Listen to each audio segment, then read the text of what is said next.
की जंग वो नहीं जीत पाएगा। इसी वजह से अमेरिका पश्चिम एशिया से अपना बोरिया बिस्तर समेट रहा है।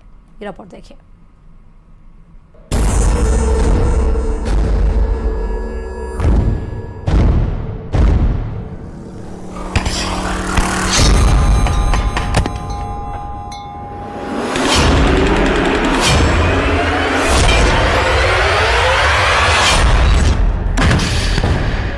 ईरान के वॉर गेम का पूरा प्लान सामने आ गया है।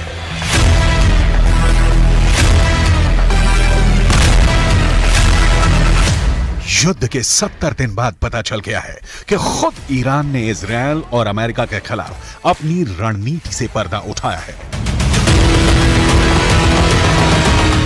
ईरान ने बता दिया है कि उसका अगला वार क्या होगा, कहां होगा और कब होगा।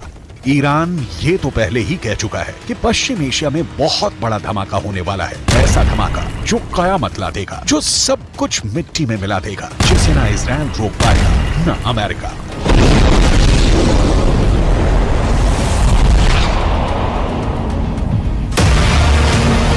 पर अब ईरान ने जो कहा है उसने अमेरिका और इजरायल की सांस हलक मिला दी है। ईरान की सेना की ब्रांच IRGC यानी इस्लामिक रिवॉल्यूशनरी गार्ड कोर के प्रमुख ने पूरी दुनिया के सामने सीना ठोक कर साफ साफ कहा है कि गाजा की लड़ाई तो बहुत छोटी है। ईरान का मकसद इजरायल को बहुत बड़ी जंग में घसीटने का है। इतनी बड़ी और पेचीदा जंग जिससे इजरायल और उसका दोस्त अमेरिका जितना बाहर निकलने की कोशिश करें उतना ही दलदल की तरफ फंसते चले जाएं।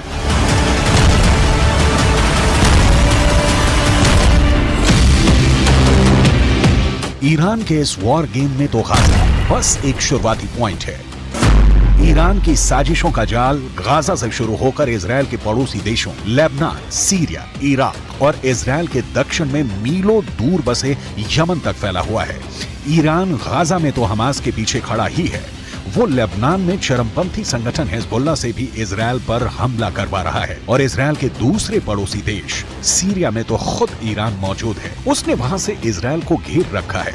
सीरिया और इजरायल के बीच भी आए दिन हवाई हमलों की खबरें आ रही हैं और कुछ वक्त पहले इस लड़ाई में ताजा एंट्री हुई है यमन के हूथी विद्रोहियों की। अमेरिका ने अपने एयरक्राफ्ट कैरियर, लड़ाकू विमान और मिसाइल डिफेंस सिस्टम पश्चिम एशिया में तैनात किए तो ईरान ने यमन में अपने समर्थन वाले हूथी विद्रोहियों को इजरायल के पीछे छोड़ दिया।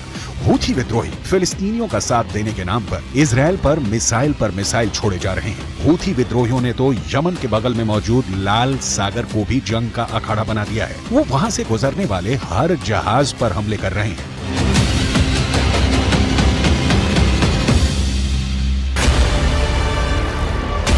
हूथी विद्रोहियों ने कसम खाई है कि जब तक इजरायल गाजा में शांत नहीं होगा तब तक लाल सागर से उसका एक जहाज नहीं निकलेगा। हूथी लड़ाके लाल सागर में इतने हमले कर रहे हैं कि खौफ के मारे जहाज कंपनियों ने वो रूट पकड़ने से ही तौबा कर ली है। इस वजह से एशिया से यूरोप और यूरोप से एशिया जाने वाले पानी के जहाजों को पूरे के पूरे अफ्रीकी महाद्वीप का लंबा चौड़ा चक्कर लगाना पड़ रहा है, जिससे सफर महंगा हो रहा है और पूरी दुनिया पर उसका असर पड़ने लगा है। इसलिए अमेरिका और ब्रिटेन जैसे उसके दोस्तों को लाल सागर की पहरेदारी करनी पड़ रही है। हूथी विद्रोहियों से लड़ने के लिए उन्हें अपने जंगी जहाज समंदर में उतारने पड़े हैं और एक दिन पहले तो हूथी विद्रोहियों ने ड्रोन से ऐसे ताबड़तोड़ हमले किए कि अमेरिका और ब्रिटेन ने लाल सागर में 15 ड्रोन मार गिराए। तो क्या ईरान की चाल में फंस गए हैं अमेरिका और इजरायल? अमेरिका और इजरायल अपने ताकतवर हथियारों और पैसे के दम पर गाजा की जंग लड़ रहे हैं, मगर ईरान की IRGC के हेड मेजर जनरल हुसैन सलामी ने दो टूक कहा कि पश्चिम एशिया की जंग न पैसों से जीती जा सकती है न हथियारों से। उन्होंने अमेरिका पर बेहद तीखा वार किया और पूछा कि क्या अफगानिस्तान पर कब्जा अमेरिका को जीत दिला पाएगा? क्या अमेरिका इराक में टिक पाएगा? क्या अमेरिका सीरिया में जीत पाया या उसने वहां सिर्फ पैसा पानी की तरह बहाया? क्या अमेरिका करोड़ों डॉलर खर्च करके लेबनान या यमन में कुछ हासिल कर पाया या फिर उसे हार कर मैदान छोड़ना पड़ा?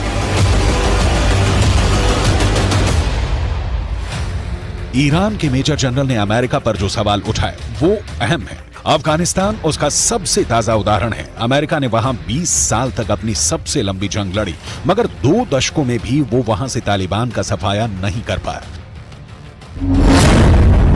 तो क्या ईरान अमेरिका के अफगानिस्तान वाली गलती को उसके और इजरायल के खिलाफ अपना हथियार बनाना चाहता है? क्या गाजा को इजरायल के लिए अफगानिस्तान बना देगा ईरान?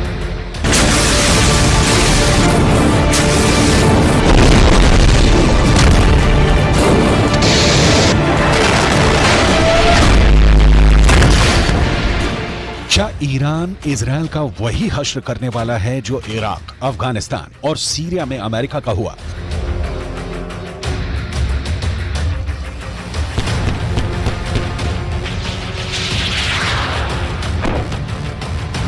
ये सवाल इसलिए क्योंकि जिस दूसरे विश्व युद्ध के बाद अमेरिका सुपर पावर बनकर उभरा, उसके बाद वो मुश्किल से ही कोई अहम जंग जीता है। अमेरिका के साथ मुश्किल ये है कि वो एक साथ दुनिया के अलग अलग कोनों में कई मोर्चों पर लड़ रहा है। और जयपुर से बड़ी खबर आपको बता दें, जेजेएम यानी कि जल जीवन मिशन में भ्रष्टाचार का महा बड़ा खुलासा हुआ है।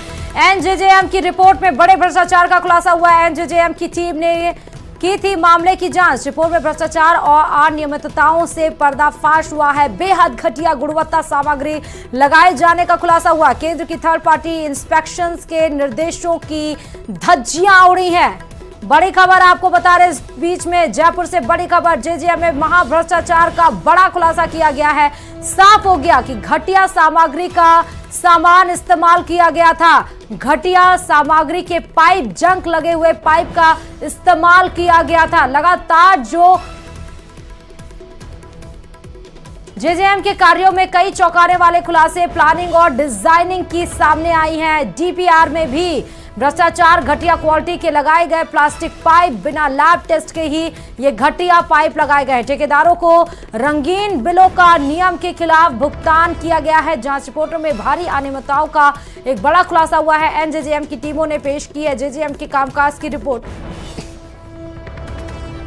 और इस खबर पर हमारे संवाददाता राकेश जुड़े हैं। राकेश, आखिरकार खुलासा हो ही गया। जेजेएम के कार्यों में कई ऐसे अहम खुलासे हुए हैं।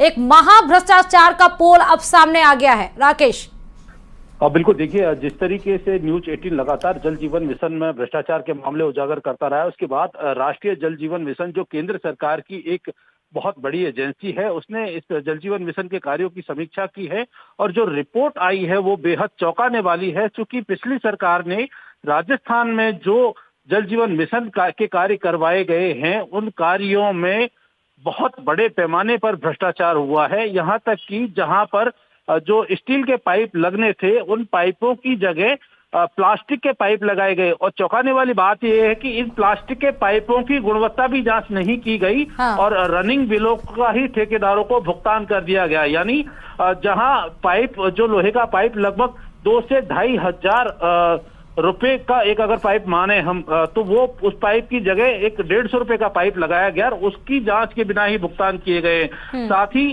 जो एक हमेशा डिजाइन और जो अप्रूवल का जो एक कंसेप्ट होता है, ड्राइंग डिजाइन, उसकी बिना अप्रूवल के ही निर्माण कार्य शुरू किए गए। यानी जो नींव रखी गई जल जीवन मिशन के कार्यों की, उनमें भी भ्रष्टाचार सामने आया है। जल जीवन मिशन के कार्यों के लिए एनजेजेएम की टीम ने राजस्थान के कई जिलों का दौरा किया। उन तमाम जिलों में जब जांच की गई तो ये सामने आया कि इस भ्रष्टाचार में सिर्फ ठेकेदार ही शामिल नहीं थे, बल्कि जलदाय विभाग के उच्च अधिकारी भी शामिल थे। क्योंकि जिस तरीके से भुगतान किया गया है कार्यों का, वहां पर थर्ड पार्टी इंस्पेक्शन के दिशा निर्देश जो है केंद्रीय जल शक्ति मंत्रालय ने जारी किए थे और थर्ड पार्टी इंस्पेक्शन के बाद ही इन बिलों का भुगतान होना था। लेकिन यहाँ राजस्थान में जो निर्माण कार्य हुए हैं, उनकी जांच के लिए थर्ड पार्टी के लिए मैन पावर ही नहीं था। यानी बिना कार्यों की गुणवत्ता, बिना निर्माण सामग्री की गुणवत्ता की जांच के ही जो अधिकारियों ने ठेकेदारों को बिलों का भुगतान किया है।